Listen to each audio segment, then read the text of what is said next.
Would you do anything for money? 사람을 그렇게 죽여놓고 6개의 게임을 모두 이긴 분들께는 그에게 상금이 지급됩니다.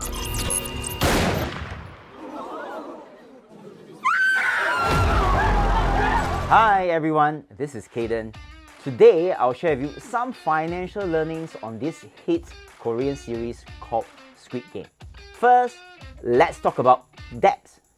In the series, there are 456 people who participated in the children's game competition. Most of the players are in serious debt.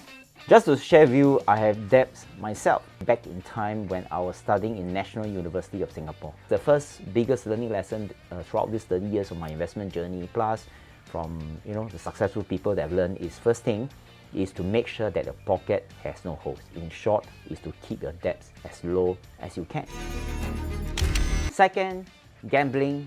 I've been there and done it. Please don't do it. It's not even worth it. In the series, the main character is a gambling addict. He even used his mom's hard-earned money to gamble on horse races hoping to win. But as expected, he often loses because he's just hoping for something that's not really certain. Some people thought that buying stocks is just trying to guess whether is it up or down. Yeah, without knowing actually what they are doing. So isn't it the same as gambling? So now the question is, what is really the difference between gambling or speculating versus investing? Now, investing in short is simply to use certain form of knowledge and you buy an assets that produce money.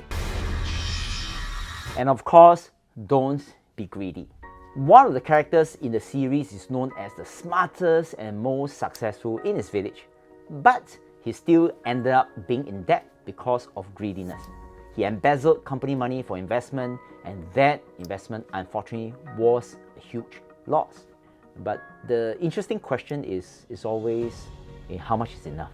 I'm really at a crossroad of my life right now. I know very dearly that my family really comes first, my health really comes first. At the end of the day, if we are really in that Squid Game and we want that 10 million, 10 billion, and then when we go back home, we realize that our loved ones are no longer around. So does it really matter how much we have? That's all for now. If you have any other key learning lessons or anything you want to share, please feel free to comment on this video, hit the subscribe button, and of course the bell button. So stay safe everyone. Goodbye.